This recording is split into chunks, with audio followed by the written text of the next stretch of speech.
తెలంగాణ రాజకీయాల్లో సంచలనం రేపిన ఫిరాయింపు ఎమ్మెల్యేల అనర్హత పిటిషన్లపై స్పీకర్ గడ్డం ప్రసాద్ కీలక తీర్పును వెలువరించారు. ఇక ఇదే అంశానికి సంబంధించి అసెంబ్లీ పాయింట్ వద్ద బీఆర్ఎస్ ఎమ్మెల్యేలు మాట్లాడుతున్నారు. లైవ్లో చూద్దాం. ఈరోజు కేవలం 5 సభ్యులకు సంబంధించినటువంటి ఒక జడ్జిమెంటే తీర్పునిచ్చినారు.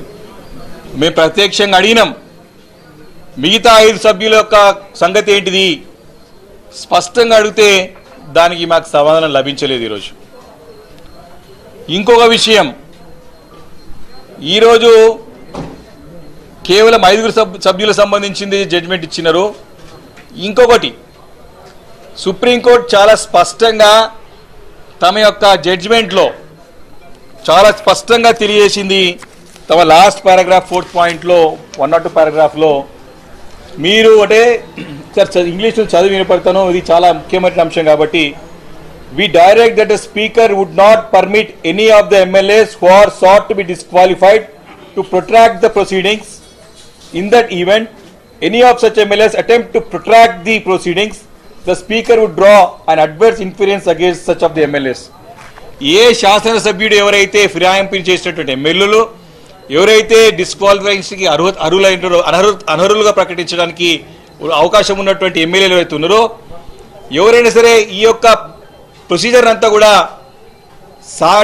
పొడిగించడానికి, ఈ యొక్క ప్రొసీడింగ్స్ని మరి సాగదీయడానికి, ఈ ప్రొసీడింగ్స్ని మభ్యటే కొంచెం ఇంకా పోస్ట్పోన్ చేయడానికి ప్రయత్నం చేస్తే తక్షణం వారిపైన ఇమీడియట్గా మీరు చర్య తీసుకోవచ్చు అని చెప్పి, చర్య తీసుకోవాలని చెప్పి సుప్రీంకోర్టు డైరెక్షన్ చేయడం జరిగింది.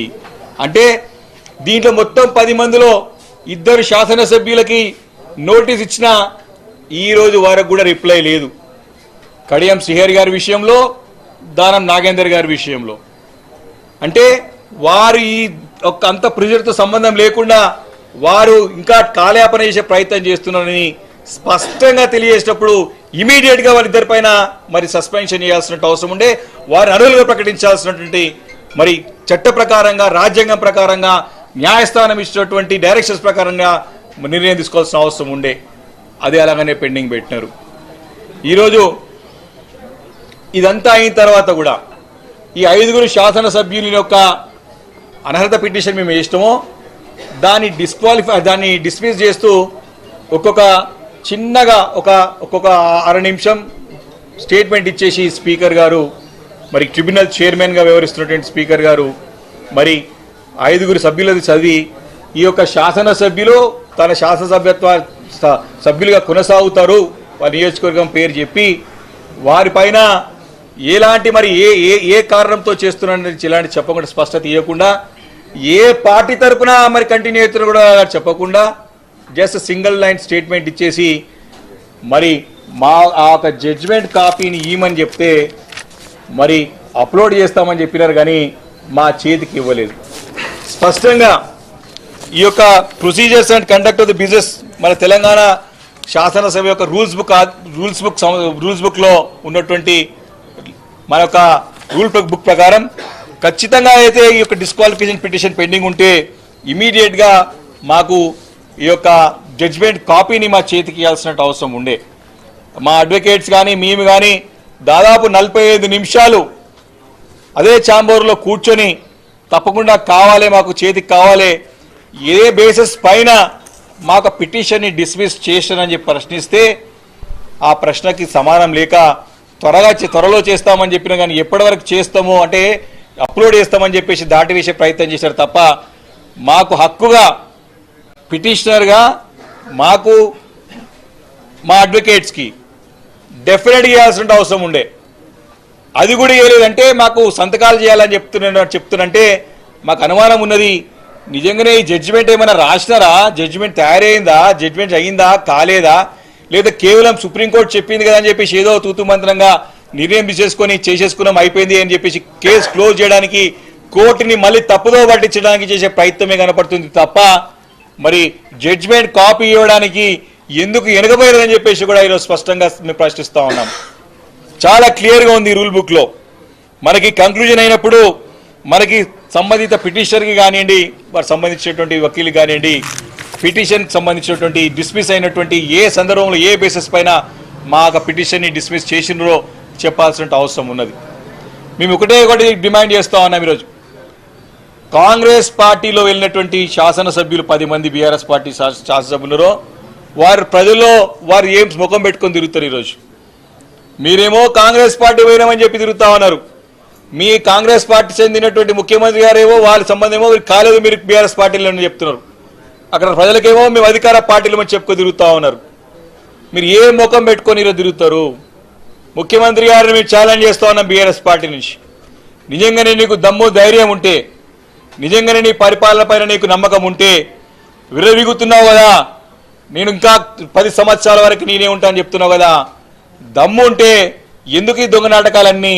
ఈ 10 మంది ఎమ్మెల్యేలతో రాజీనామా చేపి ఉప ఎన్నికలకు రా. నువ్వు వచ్చినా రాకున్నా త్వరలో రాబోయే ఖాయం, ఉప ఎన్నికలు రావడం ఖాయం. ఈరోజు 10 మంది ఎమ్మెల్యేలు మేము కాదు, మేము బీఆర్ఎస్ పార్టీ కాదు అని బయట అక్కడ కాన్ఫరెన్స్ చెప్పుకుంటారు, బయట వచ్చేసేమో మేము అధికార పార్టీ కాదని చెప్పి ఇక్కడ చెప్తా ఉన్నారు. కాబట్టి ఈ యొక్క 10 మంది ఎమ్మెల్యేలు ఎట్లున్నదంటే, కాంగ్రెస్ పార్టీలేమో మందికి పుట్టిన బిడ్డలు మా బిడ్డలను కాంగ్రెస్ పార్టీ అధికారం వాళ్ళు అధికారం ప్రభుత్వం చెప్తా ఉంటే, వీళ్ళేమో మా గుండె బిడ్డలు మాకే కాదని చెప్పి తిరుగుతూ ఉన్నారు. ఈ రకంగా పరిస్థితి, వీళ్ళ పరిస్థితి అయోమయ పరిస్థితులు ఉన్నది. ముందు పోతే నుయ్యి, వెనుక పోతే గుయ్యిలకు తయారైనది. కానీ బీఆర్ఎస్ పార్టీ ఖచ్చితంగా ఈ యొక్క అంశం పట్ల న్యాయ పోరాటం చేయడానికి సిద్ధంగా ఉన్నది, సంసిద్ధంగా ఉన్నాం. ఇది ఎప్పుడు కావాల్సింది మా యొక్క పోరాట ఫలితమే. ఈరోజు ఏ నిర్ణయం అయినా సరే ట్రిబ్యునల్ చైర్మన్ గా స్పీకర్ గారు తీసుకున్నారు. తప్పకుండా భవిష్యత్తులో కూడా రాబోయే రోజుల్లో కూడా తక్షణం మేము హైకోర్టు వెళ్తాం. మిగతా 5 మంది శాసనసభ్యులది కూడా తక్షణం నిర్ణయం తీసుకోవాలి. ఎందుకంటే రేపు లాస్ట్ డేట్ ఉన్నది, రేపు చివరి రోజు ఉన్నది. ఇప్పటికే కంటెంప్ట్ అయినారు. ఇప్పటికే స్పీకర్ కార్యాలయం, తెలంగాణ స్పీకర్ కార్యాలయం అంటే తెలంగాణ రాష్ట్రం యొక్క గౌరవంతో ముడిపడినటువంటిది.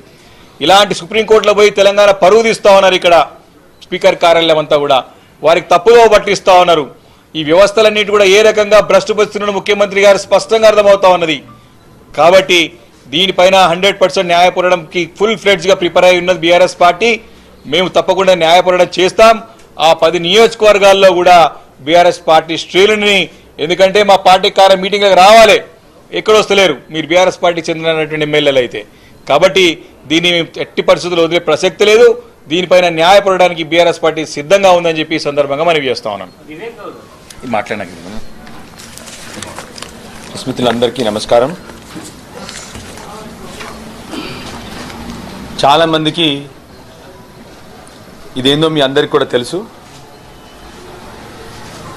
గత పార్లమెంట్ ఎన్నికలప్పుడు, ఆ తర్వాత జరిగిన పార్లమెంట్ సెషన్లో రోజు కాంగ్రెస్ వాళ్ళు ఈ రాజ్యాంగాన్ని పట్టుకొని పార్లమెంటుకు కానీ, ఎలక్షన్లలో కానీ, ఎలక్షన్ క్యాంపెయిన్లో కానీ రోజు వాళ్ళ ఓట్ల కోసము ఈ కాన్స్టిట్యూషన్ని పట్టుకొని తిరిగినారు.